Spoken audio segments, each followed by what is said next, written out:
Hey guys, welcome to Cal Plays. Today we're reviewing Republic Commando made by LucasArts. Republic Commando is a tactical game released in 2005. You were born as RC-1138, nicknamed Boss. You are a leader of a group and command a squad. Your squad is made up of RC-1140 or Fixer, nicknames, RC-1207 or Sev, and RC-1262 or Scorch, the explosives expert.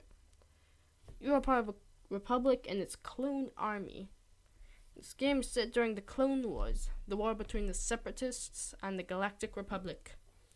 Anyways, you help in the war by going behind enemy lines and doing key objectives such as freeing the heads of allies. The missions go from the beginning of the war all the way to nearing the end. Anyways, before we get into this, check out the description for timestamps, and there are going to be huge spoilers. So please click off if you're planning to play this game. If you don't care, have already planned it, or not planning to play it, then enjoy the video.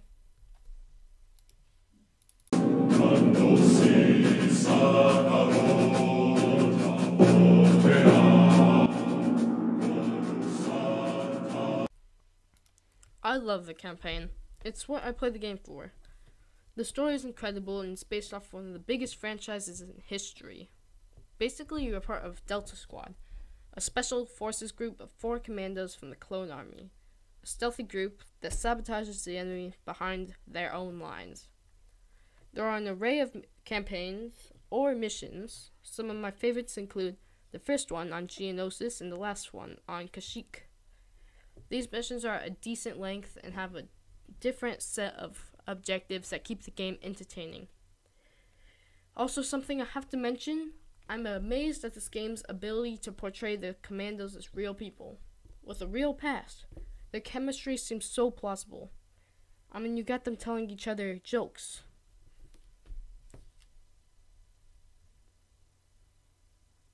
This team seems so real, and if you put them in real life, I would believe they're real.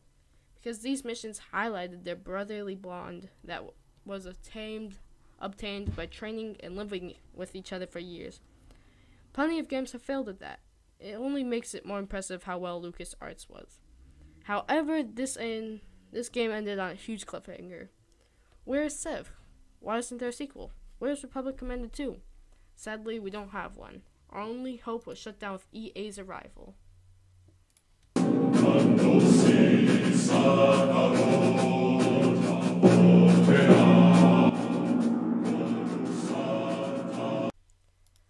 The squad controls in this game are so fluent and make you feel like an actual leader. It's surprising how little games take advantage of this mechanic. I know of no other game that has similar gameplay to this. It's really too bad. I mean, a strategy game combined with a first-person shooter was a really good idea. And it shows in this game. The fact that more games did not see this and try this out amazes me. It's really too bad. It could have been a huge success. Anyways, you command individual soldiers to take cover, heal up, snipe from a distance, follow you, take offensive actions, etc. You have to command your troops depending on the situation. You cannot do the same thing in every battle, and you cannot just run and gun. You have to decide whether or not to get your squad to a healing station, or on grenades, or even behind a sniping position where they could hit enemies from a distance. Make a wrong move and your squad could be wiped out by enemy fire. If your squad is wiped out without support, you would go down. Of course, if you go down with this squad, you can order your team to come up and get you. However, if everyone goes down, you have to load up to the last checkpoint. Anyways, in the end, the idea and difference in this game paid off. It made the game very interesting and gave us a reason to play it again and visit this game plenty over time. Also, at the same time, making you feel like an actual commander.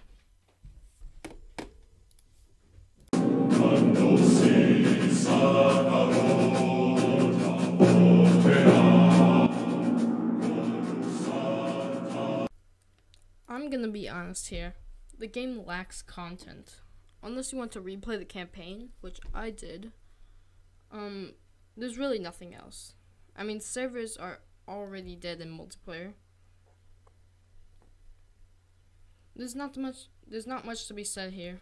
Unless you really really enjoy replaying the campaign, the game is going to feel repetitive.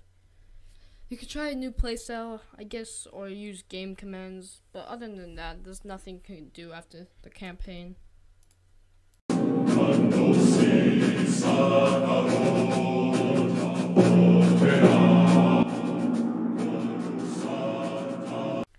Now, unlike Doom, the enemies you fight are not cool, really. They don't make you feel cool. I mean, you're fighting robots with guns. The most common enemy you find is a B1 battle droid, and its superior, the super battle droid. You have to overcome these enemies as a team, not an individual, or else you might lose immediately. The enemies in this game, however, are hard to overcome, with hordes of droids coming at you, or the elite and able Trandoshans.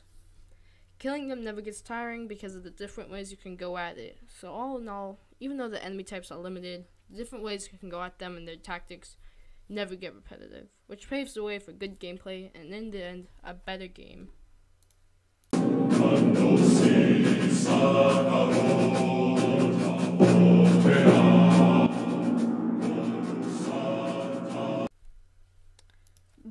The weapons in this game are decent. Nothing that stands out. You have the ACP repeater, a submachine gun-like gun operated by the elite Trandoshans, or the DC-17M, which uses attachments to turn it into different weapons, such as a sniper, blaster, even a grenade launcher. These guns are just fancy versions of saying a submachine gun, a sniper, an assault rifle, and even a grenade launcher, instead of the actual names. So there's really no difference here. You can play Battlefield and Call of Duty and have a similar gun to what the Commandos are using. Stealth Squad is also armed with a wrist knife, but it remains ineffective to anything stronger than the standard B1 battle droid. Besides for context and background, the game in this game are just the same as any other game. If you expected the guns in this game to be a plus, it's not.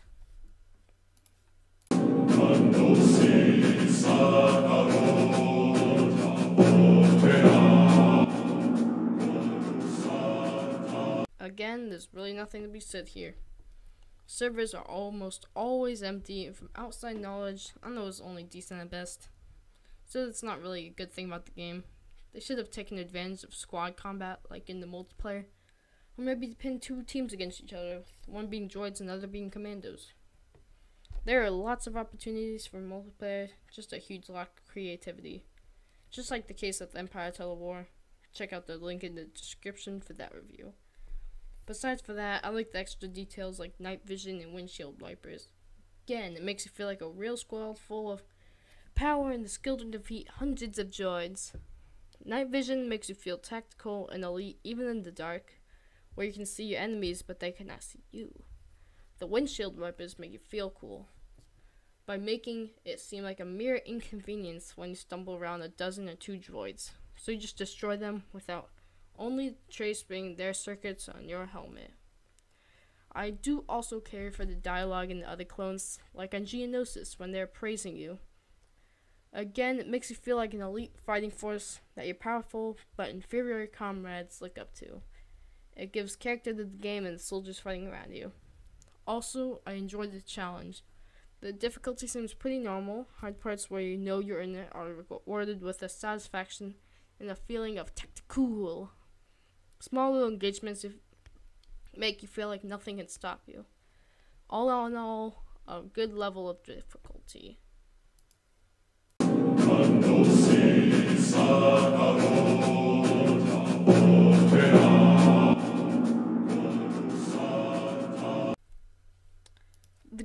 The weapons in this game are decent. Nothing that stands out.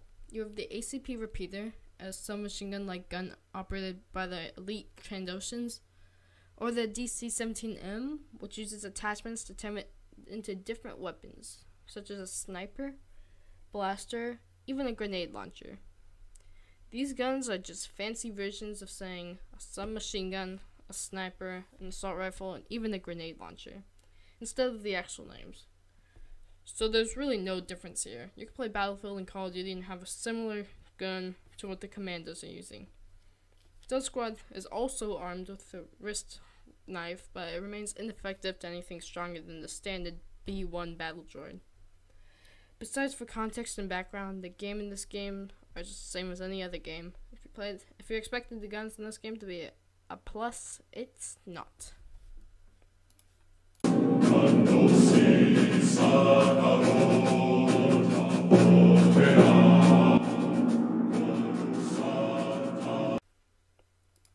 Republic Commando does hold up, even after 15 years, with no sequel, even though well deserved.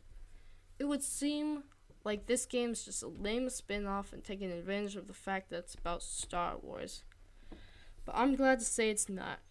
Coming in at $10, a cheap price, Republic Commando is a game I would recommend you, at 4 stars. Taking the last star off for a lame multiplayer, but redeeming itself with its campaign.